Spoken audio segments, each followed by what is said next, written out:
le président de la République est-il vendu à Uber? Voilà la question qui se pose aujourd'hui. Il faut mesurer la situation absurde et pour tout dire scandaleuse dans laquelle on se retrouve.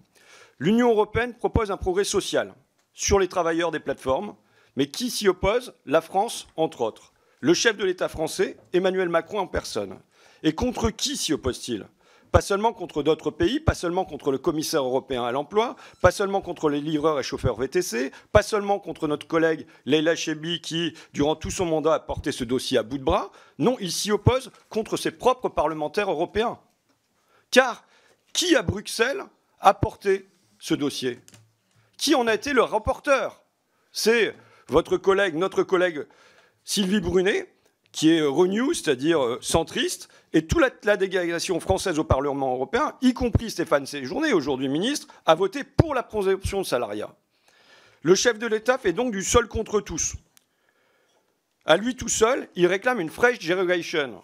Enfin, nous, sur ces bancs, vous savez que la désobéissance au traité, on peut y être favorable. Mais là, nous, on veut une désobéissance pour le mieux.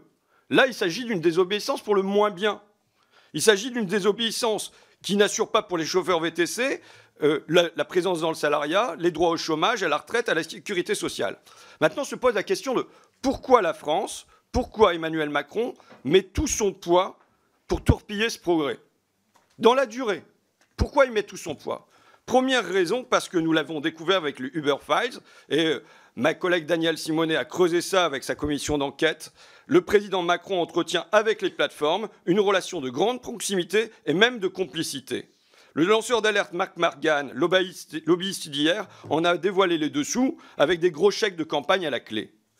Mais il y a pire, je crois, il y a pire que cette corruption au sommet de l'État. C'est une conception de l'emploi, d'un emploi sans droit. C'est la grande transformation de l'emploi depuis 7 ans, depuis l'entrée d'Emmanuel Macron à l'Élysée. C'est le recul du salariat pour la première fois dans notre histoire. Pour la première fois dans notre histoire, la part des CDI dans notre pays a diminué de 5 points. Voilà votre œuvre. Et en contrepoint, qu'est-ce qu'on a pendant que les CDI reculent? On a les auto-entrepreneurs qui explosent. Leur nombre a plus que doublé depuis 2017. Dans l'Union européenne, seule la Hongrie fait mieux ou pire selon les points de vue.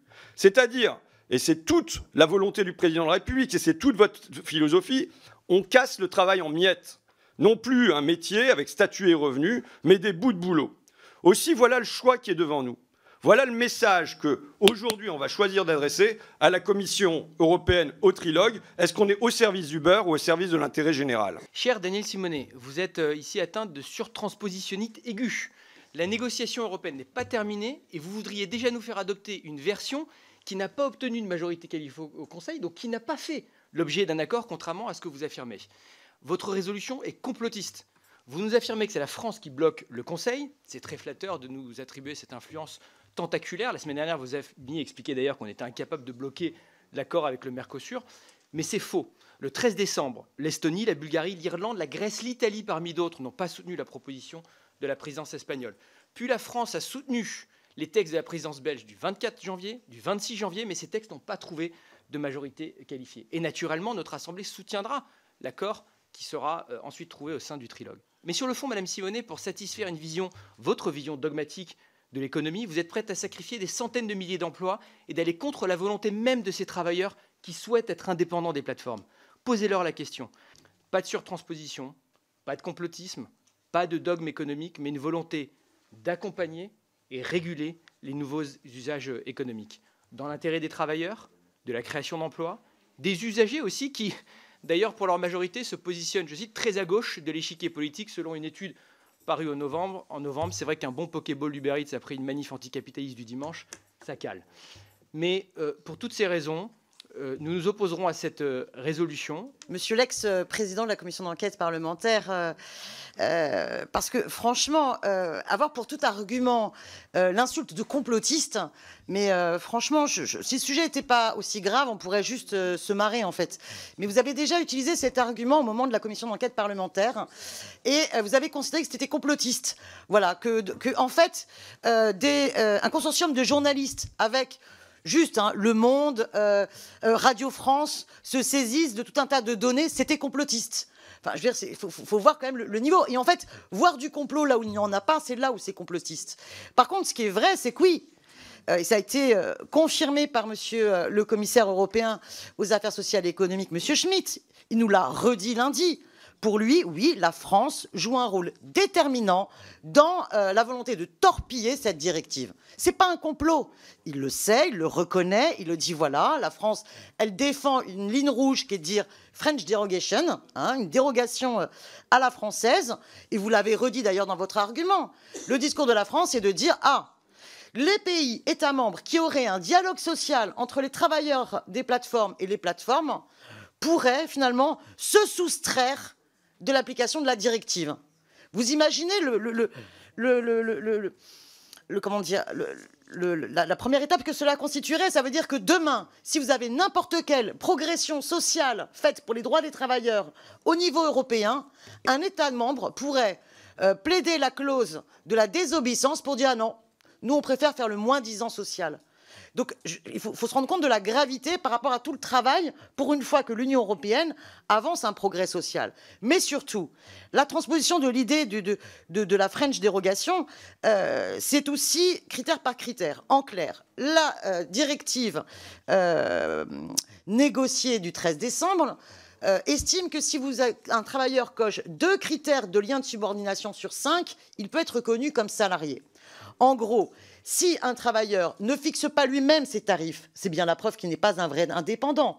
Donc la question de qui décide du tarif dénote bien un lien de subordination avec la plateforme qui joue un rôle d'employeur. Sauf que pour la France, eh bien, si dans le dialogue social, les plateformes et les représentations des travailleurs se sont mis d'accord sur un tarif minimum, alors la question du tarif ne peut pas être prise en compte comme critère de requalification salariée. Et avec la French dérogation, il sera encore plus difficile demain pour un travailleur de plateforme de faire reconnaître son lien de subordination et obtenir sa requalification salariée. C'est donc la position de la France, et elle est bien perçue comme telle, une position totalement alignée sur les intérêts des plateformes et une position qui roule pour Uber, avec des conséquences qui peuvent être extrêmement graves. Alors, vous m'avez dit également qu'en fait, il y aurait une contradiction entre prétendre que le rôle de l'exécutif, d'ailleurs, plus que la France, parce que la représentation parlementaire au Parlement européen française, elle défend l'intérêt général. Mais le poids de l'exécutif français contre cette directive, finalement, dénoncer cela est contradictoire avec le fait qu'on critiquerait le fait que vous n'ayez pas suffisamment de pouvoir sur le Mercosur, si j'ai bien compris votre argument. Mais je pense au contraire qu'on est face au même problème.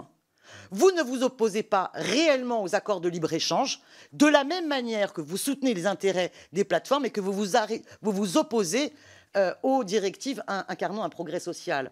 Et que donc, quand vous accusez une vision dogmatique de l'économie, eh bien, qui est dogmatique ici? C'est bien le dogmatisme de l'ultralibéralisme que vous incarnez. Et par contre, il y en a un autre argument que vous défendez qui est très intéressant, qui est la question de la préservation des vrais indépendants. Et moi, je suis d'accord avec vous. Il faut défendre les vrais indépendants. Et le meilleur moyen de défendre les vrais indépendants, c'est de requalifier en salariés les faux indépendants. Le meilleur moyen de défendre les vrais indépendants, les petits artisans, les différentes personnes qui véritablement veulent avoir la maîtrise de leur travail, des tarifs, des horaires, de l'ensemble des critères, c'est de ne pas faussement appeler indépendants ceux qui sont dans un rapport de subordination et qui, au final, par le biais de ces plateformes-là, organisent une concurrence totalement déloyale vis-à-vis des vrais indépendants. Nous sommes à la veille du trilogue qui va réunir les 3 institutions européennes et décider du texte. Donc c'est un jour extrêmement important. Et selon le commissaire européen, M. Schmitt, que nous avons pu auditionner lundi dernier, à ce stade de la négociation, on se heurte à des demandes inacceptables pour le Parlement, mais aussi pour la Commission, telle que la demande de dérogation générale soutenue par la France. Voilà ce que dit M. Schmitt. Et le sujet n'est pas nouveau. Vous savez que notre Assemblée y a consacré une commission d'enquête dont j'ai été la rapporteure, et je vois M. Haddad qui en était le président. Et la question était alors, comment Uber, une multinationale américaine qui a érigé l'illégalité en principe de fonctionnement, a-t-elle pu bénéficier d'un soutien direct et opaque d'un ministre contre l'avis même de son gouvernement pour s'implanter en France? Et à l'approche des élections européennes, la question pourrait être: Quels sont les intérêts que défend aujourd'hui la majorité présidentielle? L'état de droit ou Uber, qui ne cesse de les bafouer? Nous sommes à la veille d'une décision historique. Soit dans les jours qui suivent, peut-être même demain, un texte ambitieux est adopté, respectueux des droits conquis par les travailleurs. Soit c'est le modèle des grandes plateformes américaines de dérégulation sociale sauvage qui s'impose.